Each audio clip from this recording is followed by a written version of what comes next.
Ce 100e anniversaire de la Journée internationale de la femme est pour nous l'occasion de célébrer les réalisations des femmes et leur contribution à toutes les sphères de l'activité humaine à travers le monde. En un peu plus d'un siècle, 40 femmes ont remporté le prix Nobel, une trentaine de femmes exercent des fonctions en tant que chef d'État et de gouvernement, dans des domaines comme la science, la diplomatie, la culture, le sport. Les femmes ont atteint des niveaux d'excellence qui ont rendu notre monde meilleur. Mais ces avancées ne peuvent pas faire oublier le fait qu'aujourd'hui, en de nombreux points du globe, les femmes demeurent économiquement et socialement désavantagées. Sur le milliard de pauvres que compte notre planète, 70% sont des femmes. Les femmes sont moins bien payées que les hommes pour le même travail. Elles risquent davantage d'être victimes du travail forcé.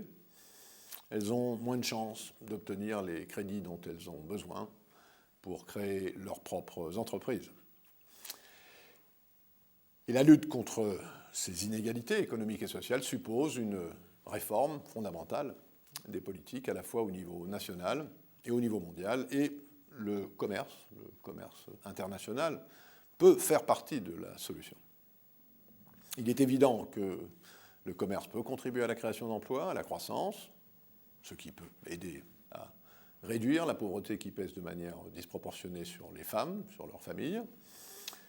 Une étude récente a montré que dans les pays en développement à revenus intermédiaires, les femmes représentent entre 50 et 90% de la main-d'œuvre dans les secteurs économiques tournés vers l'exportation. Et bien souvent, ces emplois sont mieux rémunérés et assurent de meilleures conditions de travail que les emplois dans d'autres secteurs du marché. Et en outre, la participation à l'économie internationale peut donner accès à un plus grand nombre d'emplois mieux rémunérés. En l'absence d'accès à ces emplois et à ces possibilités, c'est la spirale bien connue de la pauvreté et de l'inégalité qui alors s'enclenche. Évidemment, le commerce ne suffit pas en soi pour remédier aux multiples injustices auxquelles les femmes sont confrontées aujourd'hui.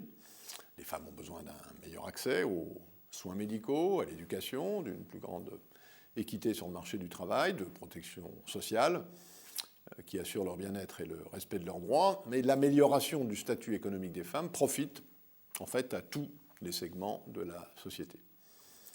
Dans de nombreux pays, la participation des femmes à la vie économique progresse rapidement. En Chine, aujourd'hui, 20% des chefs d'entreprise sont des femmes. Aux États-Unis, 40%. Au Brésil, un peu plus de 50%.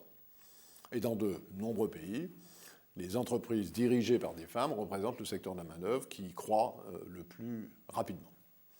À mesure que les entreprises qu'elles ont créées se développeront, ces femmes chercheront naturellement des possibilités hors de leurs frontières et le système commercial mondial doit leur assurer toutes les chances de les saisir.